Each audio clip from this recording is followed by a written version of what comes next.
Birthdays are meant to be joyful, at least, that's what people always say, but my 12th birthday taught me that celebrations can often mask the darkest truths. I'm Aya, and I learned this the hard way while I was crouched behind the kitchen island at midnight, overhearing my mother whispering promises to a man who wasn't my father.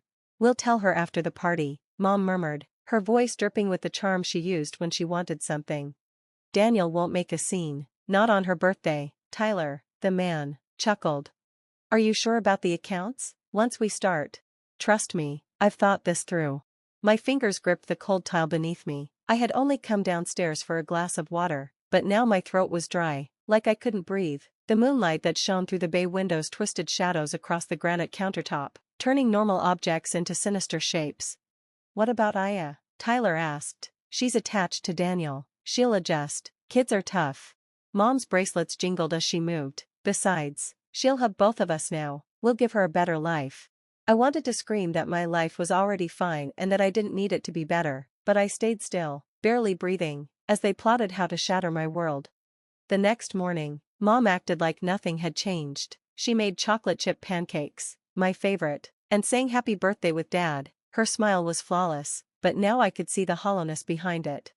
"Make a wish, sweetheart," Dad said, his eyes crinkling the way they always did when he looked at me. I stared at the 12 flickering candles, wishing for everything to stay the same, but deep down I knew it was already too late. I wondered how many times Mom must have practiced her lies in front of a mirror to make them sound so convincing. Later, at the party, I watched as Mom checked her phone over and over, her fingers flying over the screen. Every time it buzzed, she smiled in a way that Dad's jokes never made her anymore.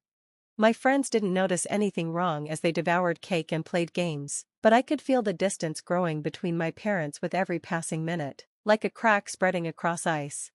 When the last guest left, Mom touched Dad's arm. "We need to talk."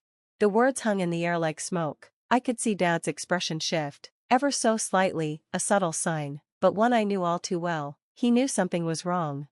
"Aya, honey, go to your room," Mom said. "No." My voice was sharper than I intended. "Whatever you have to say, I deserve to hear it." Mom's perfect mask slipped for a split second. "How did you? I heard you last night with Tyler." Dad went completely still.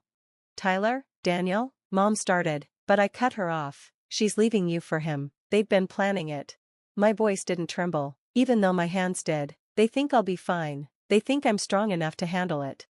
The silence that followed was deafening. Dad's face turned pale, and Mom's cheeks flushed. The birthday banner hanging above the fireplace mocked me, its glittering letters spelling out "Happy 12th birthday." "Is this true?" Dad asked quietly. Mom launched into a carefully rehearsed speech about growing apart and new beginnings. I stopped listening halfway through, my attention on how Dad's shoulders sagged with each word. In that moment, he looked older, as if the years had hit him all at once. "I'm taking Aya with me," Mom said. "Tyler and I already found a place." "Like hell you are," Dad and I said at the same time, but I could see it in Mom's eyes, the certainty, the belief that she knew what was best. She'd already made her decision, as if she had mapped out our futures, calculated her every move. My birthday cake sat unfinished on the counter, abandoned in the wake of this chaos. I looked at my dad, seeing the pain he was trying so hard to hide, and something inside me hardened. In that moment, watching Mom tear apart our family with such ease, I made a promise to myself. She thought she could control everything, manipulate everyone. She thought I was just a kid who would accept whatever she decided, but she was wrong, and one day, she'd learn exactly how wrong she was. 3 weeks later, the moving boxes mocked me from every corner of my new bedroom. Mom's perfect little plan was falling into place, just like she wanted, almost. "Aya, come downstairs and help Tyler with the living room." Mom's voice drifted up the stairs, laced with false cheer. I stayed silent, watching from my window as Dad's car idled by the curb. He'd been sitting there for 10 minutes, probably debating whether to come to the door. Finally, his brake lights flashed, and he drove away. Another weekend visitation ended with this same ritual, him wanting to say something more, me pretending not to notice, both of us drowning in unspoken words. "Aya," Mom appeared in my doorway, her smile tight. "Did you hear me? Tyler's trying to make this place feel like home." "It's not home," I said, not looking at her. "And he's not family. Don't make this harder. Tyler's done nothing but try to make you feel welcome. Except exist," I thought. "Except destroy everything." Downstairs, Tyler arranged furniture as if he were preparing for a magazine photo shoot, everything perfectly aligned, just like his rehearsed smiles and carefully chosen words about fresh starts and new beginnings. The sofa would look better over there, he suggested, pointing. More open flow. The flow was fine in our real house, I muttered.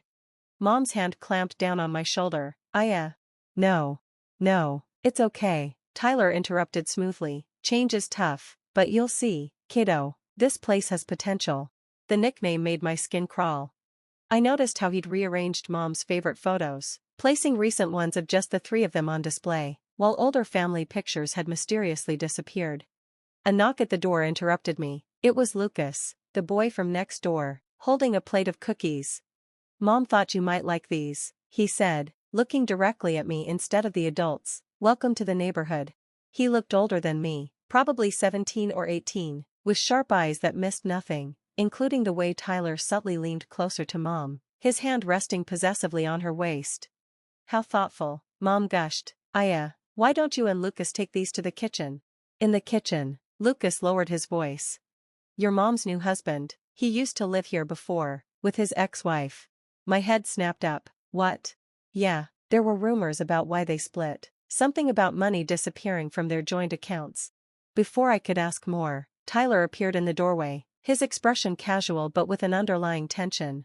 Getting along already? That's great, Lucas. Your family's been around here for a while, right? Any good investment opportunities in the area? His question seemed innocent, but there was a sharp edge to it. Lucas held his gaze without flinching. My parents don't discuss their finances with neighbors, not after the Henderson incident. Tyler's smile faltered for a moment. Mom called him back to the living room, and he left, throwing one last calculating glance at Lucas. The Henderson incident? I asked, intrigued. Doesn't exist, Lucas replied, but Tyler's reaction said everything. Us? The word hung in the air, laden with meaning. Later that evening, I overheard their voices rising from the bedroom. Mom's tone was sharp with frustration. You promised this would work. It will, Tyler responded, his voice calm. Once everything's in place. Daniel's lawyers are asking questions about the transfer. Let them ask. Everything's legal, technically. I pressed my ear to the wall, my heart racing. What transfer? What are they planning? Just then, my phone buzzed, a text from Dad. Miss you, kiddo. Here if you need anything. I stared at the message, thinking about Tyler's manipulation, the warning Lucas had given me, and the unsettling talk about some transfer. I was beginning to see Mom's perfect new life for what it truly was, a house of cards waiting to topple. I opened my laptop and started digging into Tyler's past, searching his name in news articles and public records. If he'd played this game before, there had to be traces of it, and if Mom thought I would sit back while they tried to rewrite my life. Another text came in, this time from Lucas. Found something interesting about your stepdad. Coffee tomorrow? I glanced at my bedroom door, where Mom's laughter trickled through, fake, high-pitched, the kind she used to smooth over awkward moments. She thought she had one, that I'd just adjust because kids are resilient. She didn't realize that resilience isn't just about adapting, sometimes, it's about fighting back. At the coffee shop, Lucas slid his laptop toward me. Take a look at this. Tyler's ex-wife filed for bankruptcy 2 years ago, right after their divorce. The screen was filled with court records, financial documents, pieces of a puzzle that painted a clear and ugly picture. I scrolled through, my hands shaking. He drained their accounts, I muttered, just like you thought, and now Mom's given him access to everything. Lucas leaned in closer, his voice dropping. Including your trust fund. A sick feeling twisted in my stomach. Dad had set up that trust fund for me when I was born, my future, my education. I shoved the laptop away, remembering the argument I overheard last night about transfers and lawyers. There's more, Lucas said, his voice low. Tyler's been meeting with investment advisors, the same ones who helped him hide assets during his last divorce. My phone buzzed again. Where are you? Family dinner tonight. Important news to share. I have to go. I stood up too quickly, knocking my chair over. They're planning something, I muttered. Wait, hold on. Lucas grabbed my arm. We need to be smart about this. If we don't act fast, they're going to steal everything I have. Don't do anything reckless. Lucas, I'm done waiting. The drive home felt like it would never end. When I pulled into the driveway, Tyler's shiny new car sat next to Mom's, perfect, like their whole life was a lie. Inside, Mom was setting the table with her best china, the same set she'd taken from our old house, calling it a family heirloom. Another lie. I'd found the receipt in Dad's old files. "There you are," she said brightly, "perfect timing. Tyler has some wonderful news." Tyler walked out of his office, all smiles and charm, like he was on display. "Kiddo, come sit. This affects all of us." The nickname made me want to scream. I stayed standing. "I've been working with some very talented financial advisors," Tyler began. "They've shown me how to maximize the potential of your trust fund through strategic investments." Mom touched my shoulder, beaming. "Isn't it wonderful? Tyler's looking out for your future." "By doing what?" I snapped, my voice sharp. "Moving money around behind Dad's back?" The room chilled. Tyler's smile didn't falter, but there was a coldness in his eyes. "Your father means well," Mom said carefully, "but he's always been too cautious with his investments. Tyler knows what he's doing." Like he knew what he was doing with his ex-wife's money?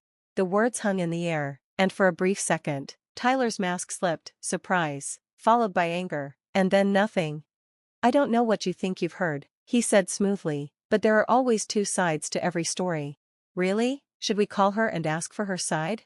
"Enough." Mom's voice rose sharply. "I don't know where this attitude is coming from, but it stops now. Tyler is family.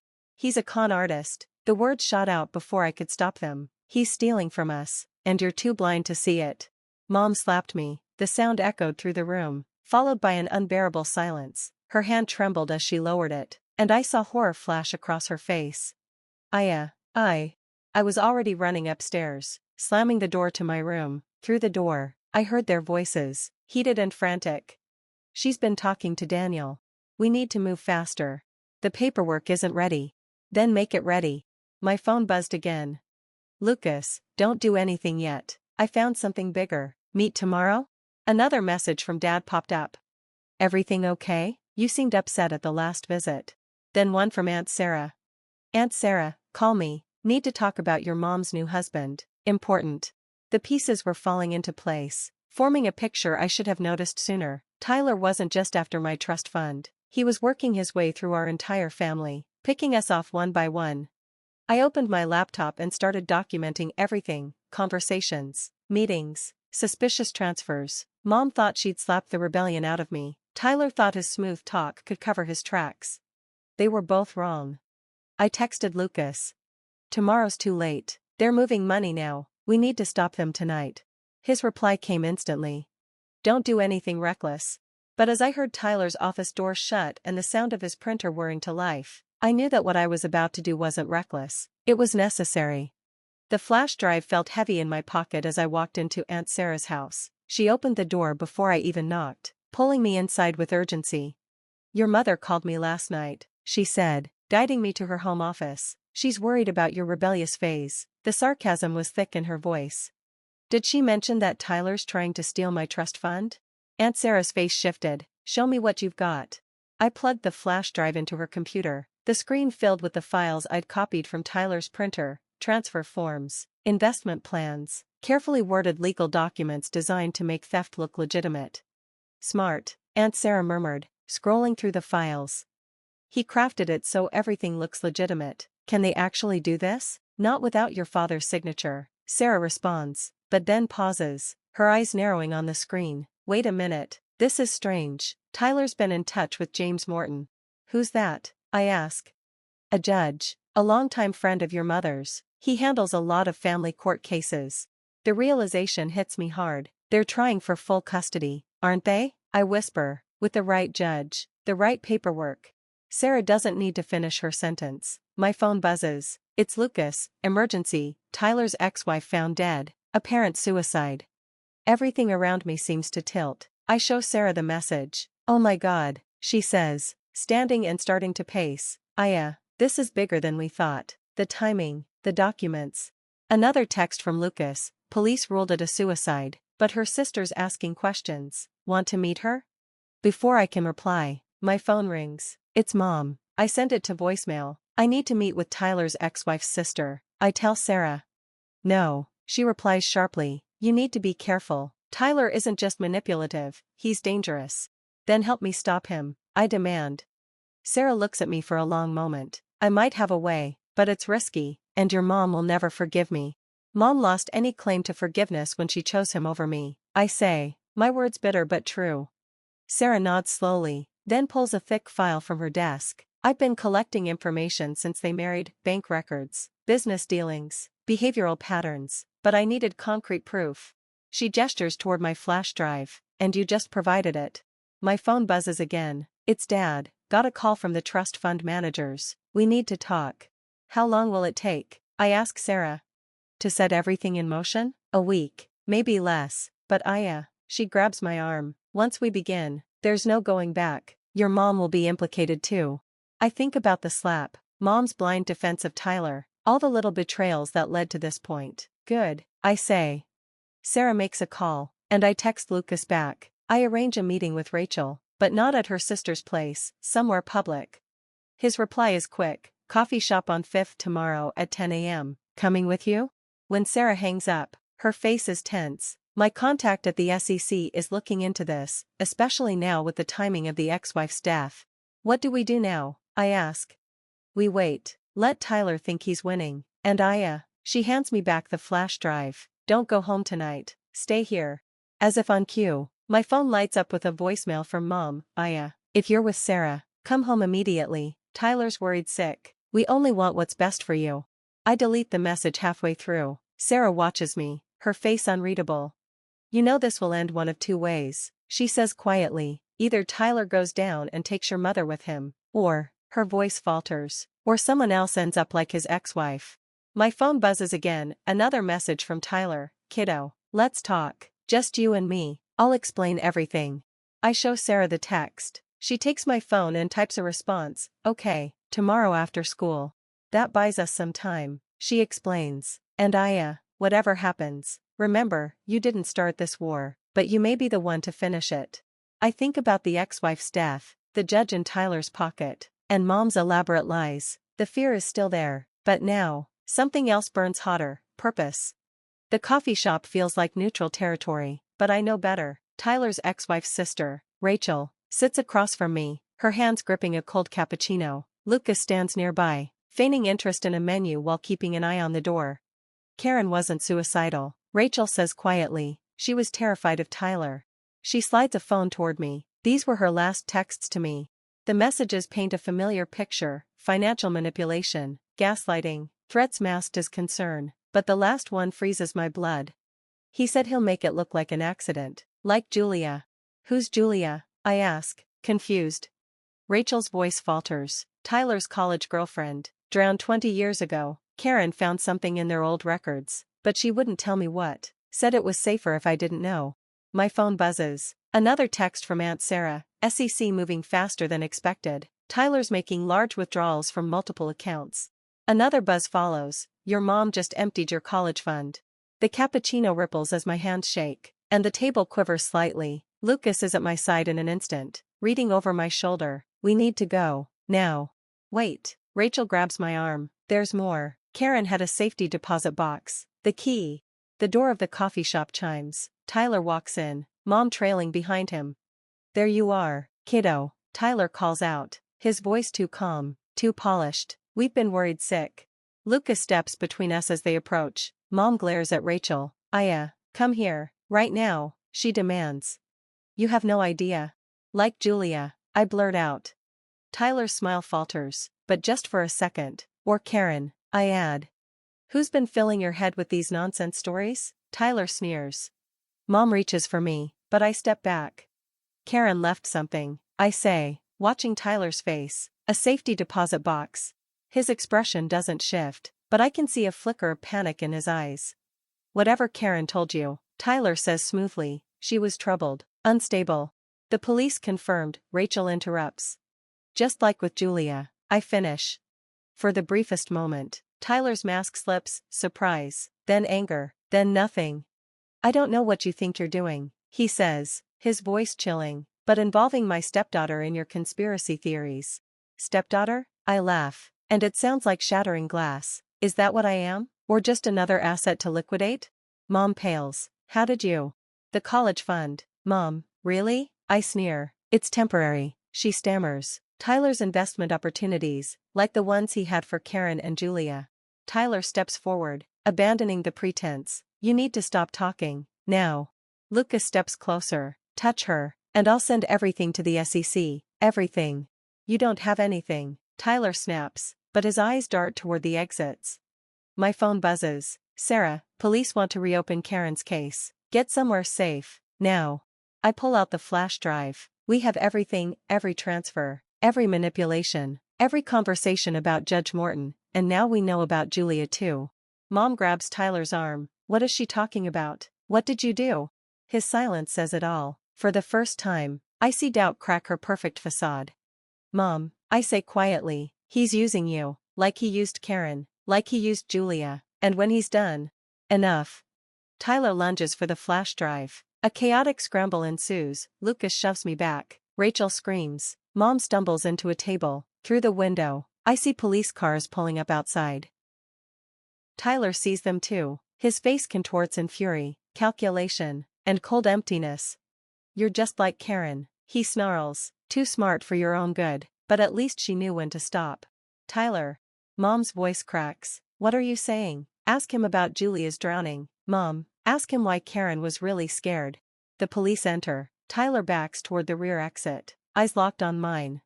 This isn't over, kiddo, he whispers, then he runs. As chaos erupts, I watch Mom sink into a chair, her world shattering. She looks smaller, older, lost. I'm sorry, she whispers, but I can't tell if she's talking to me or herself. Rachel touches my shoulder. Karen's safety deposit box, the keys in her apartment, whatever she found about Julia, it's evidence. I finish her sentence, and Tyler knows we'll find it. The question is, what will he do to stop us?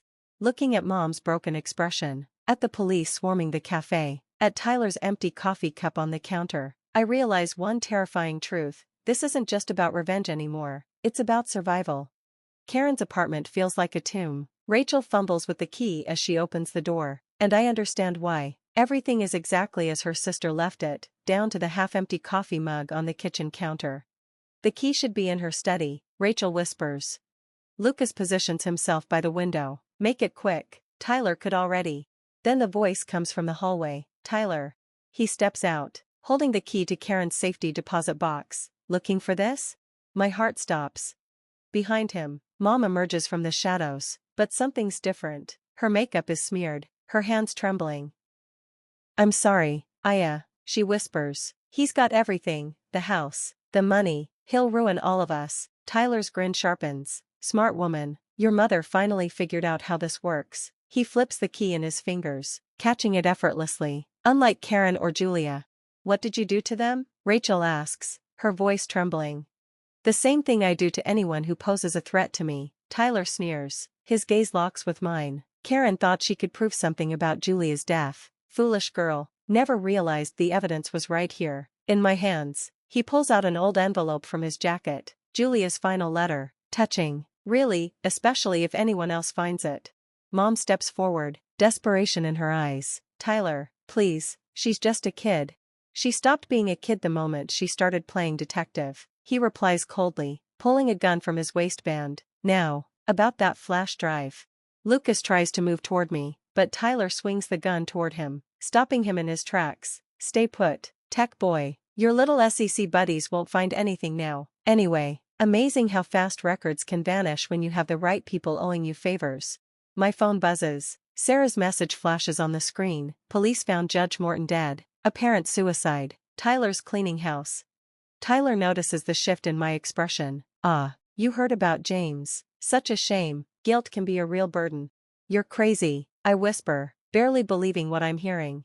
No, I'm meticulous. He corrects me. Karen, Julia, James, they all made the same mistake. They thought they could stop me. He steps closer, his voice a low whisper. But you, kiddo, you're different. Smart, strategic, just like me. I'm nothing like you, I retort. No, he chuckles darkly. The manipulation, the planning, the way you turned your mother against me, pure artistry. We could have made quite a team. Mom sobs quietly in the corner, while Rachel edges toward the door, but Tyler's gun follows her every move. The safety deposit box is empty, Tyler continues. It's been empty for weeks. But you all came running anyway, just like I knew you would, predictable, like Karen was, like Julia. You killed them. Mom's voice cracks, hollow with realization, all of them.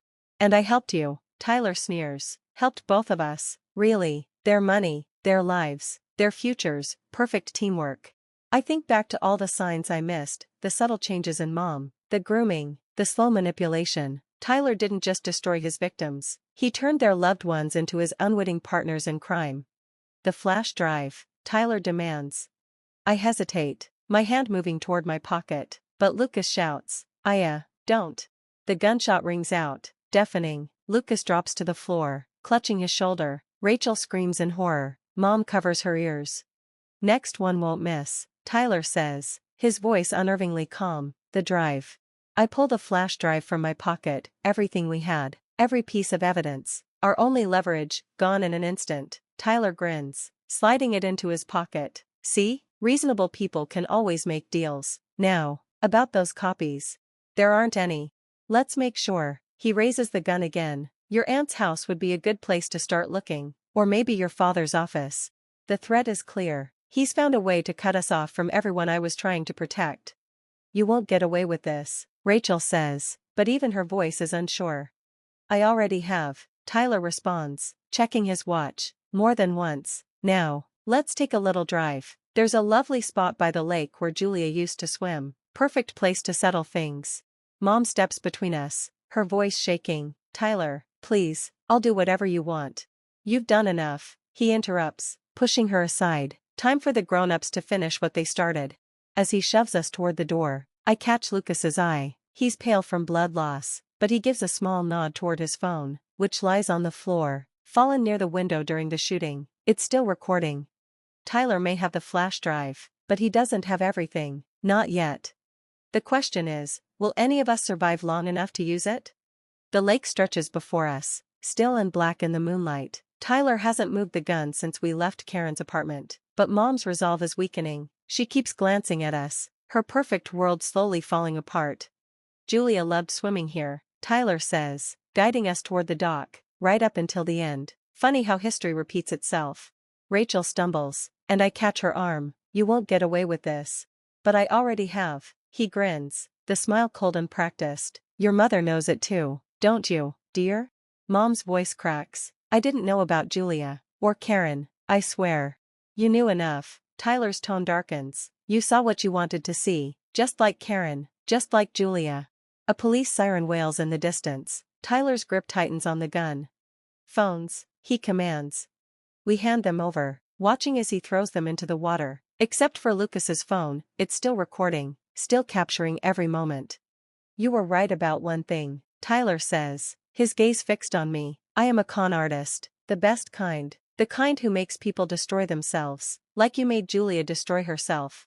His words sting like poison. Julia was weak, she actually believed in love. He laughs darkly. Karen thought exposing me would bring justice, but you understood revenge. You learned from the best without even knowing it.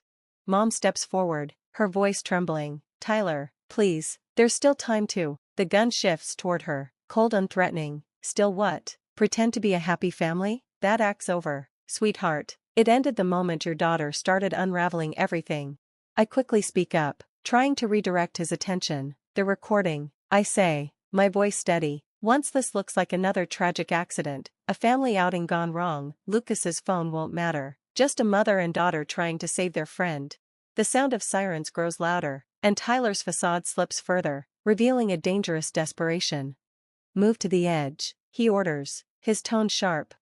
We slowly step forward, the old dock creaking under our weight. The water below is deep and dark, hiding its secrets, just like Tyler hides his. You know what the police will find? His voice is disturbingly calm. A suicide note. Poor Megan, overwhelmed by guilt over her affair and her failures as a mother, taking her daughter with her. They won't believe it, Rachel says, defiance in her voice. Like they didn't believe Karen's suicide or Julia's accidental drowning? Tyler steps closer. People believe what's easiest, what lets them sleep at night. The cold barrel of the gun presses against the back of my head, final and unwavering. Mom's sob breaks the silence. Any last words, kiddo? I think of Julia, Karen, and all the lives Tyler has ruined while wearing his charming mask. I think of my own anger, of Mom's blindness, and how we ended up here. Just 3 words, I say quietly, Grandpa George. A gunshot rings out, but not from Tyler's weapon. Tyler staggers, his gun slipping from his hand as blood blooms on his shoulder. On the shore, Grandpa George stands with Dad and 2 officers, his hunting rifle still raised. That's for Julia, he says quietly. Tyler makes a desperate lunge for his gun, but Mom is faster. Her designer heel crashes into his hand, sending the weapon skittering into the water. That's for my daughter, she says, her voice steady with resolve. The police flood the dock as Tyler struggles to rise, his perfect mask shattered completely, revealing the monster underneath. You don't understand, he growls. I made you, all of you. Without me, without you, we're free, Mom says as they drag Tyler away. I meet Tyler's gaze, and for a fleeting moment, I see something strange in his eyes, not fear or anger, but recognition. He sees himself in me, the cold calculation, the patience, the thirst for revenge, and for the first time, I'm terrified of what I could become. Dad pulls me close, his arms shaking. When Lucas called, is he all right? In surgery, I reply, he'll pull through. Dad looks at Mom, standing alone at the dock's edge, staring into the dark water. Will she be? I watch her, lost in thought, her face lit by the flashing red and blue of the sirens. She seems to be searching for something, maybe Julia's reflection, or Karen's, or her own, our broken family, caught in the shifting lights. I don't know, I say honestly.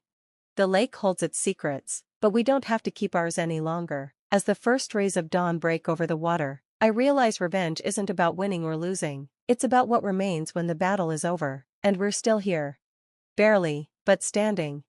The courthouse steps are colder than I expect, even for summer. Tyler's sentencing is over, but I can't bring myself to leave. Mom sits beside me, and together we watch the sunset cast shades of blood and gold over the building's columns. 20 years, she says, her voice soft. It doesn't seem like enough, I reply. It won't bring Julia back, or Karen. No, I agree. She fingers the pearl necklace around her neck, the last gift from Tyler. But maybe it'll stop the next Julia, the next Karen, the next me. She doesn't need to say it, I understand. Lucas approaches the bottom of the steps, his arm still in a sling. Rachel's heading home, he says quietly, thanks. I nod, remembering Karen's sister's face when Tyler confessed. It's strange, victory and grief can look remarkably similar. Your grandfather wants to talk to you, Lucas adds, says it's important. Mom stiffens beside me. She hasn't forgiven George for keeping secrets about that night at the lake, for knowing about Tyler's past and waiting to act, but we all kept secrets, didn't we? I find Grandpa George in the courthouse garden, bent over a chessboard. 2 pieces are already in play. Sit, he says without looking up. This move was made 20 years ago. I recognize the opening. It's aggressive, designed to trap the opponent quickly, just like Tyler's schemes, just like my revenge. You knew Julia, I say, though it's not really a question. I was the detective assigned to her case, he responds, his voice heavy with the weight of the past. His hands shake slightly as he moves another piece. Ruled accidental drowning, my first major failure. That's why you were watching Tyler, I ask, piecing things together. I saw the pattern repeating, with Karen, with your mother, he admits. He finally looks up, meeting my gaze. With you. I'm nothing like him, I protest. No, he moves another piece, sacrificing it, but the careful planning, the manipulation, the way you turned everyone against him, it's all there. Tyler's words at the lake echo in my head, and I feel a knot twist in my stomach. The difference, George continues, is that you stopped. You chose justice over vengeance. I didn't. My first case cost me my badge, my marriage. Some prices are too high. A breeze blows across the chessboard, scattering leaves, disrupting the perfect symmetry. Mom wants to reconcile, I tell him. Dad's considering it. And you? He asks. I don't know how to trust anymore, not any of us. He nods slowly. Trust isn't about certainty, it's about choosing to be vulnerable anyway. Is that what you did when you let Tyler take us to the lake?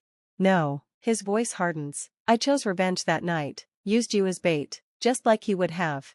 The truth hits me harder than Tyler's confessions ever did. George continues to move the pieces, each move revealing more of his strategy. The game's already lost, I observe, from that first move 20 years ago. The question is, What do we do with the remaining pieces? He asks. Mom appears at the garden entrance, hesitant. Behind her, Dad watches with a mixture of hope and fear. The same look he gave me on my 12th birthday. We rebuild, I answer, standing, but differently this time. George gives a sad smile. The board never forgets its scars. Neither do we. No, but maybe we're not supposed to. I leave him with his unfinished game, walking toward my parents. They're not touching, but they're not pulling away either. Small steps. Lucas falls into step beside me. You okay? I think about Tyler's perfect smile, about Mom's broken sobs, about George's sacrificed pieces, and how revenge and protection can look so similar until it's too late.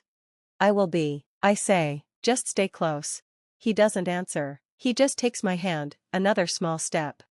Behind us, Grandpa George tips over his king, conceding a game that ended long before I entered it. The piece rolls across the board, leaving faint marks in its wake, like scars, like memories, like the endless echoes of choices we can't undo. But maybe that's the point. Maybe the game isn't about winning or losing, but about what we do with the pieces we have left. I squeeze Lucas's hand and walk toward my waiting family, leaving the chessboard and its perfect patterns behind. Some games aren't meant to be won, they're meant to be survived.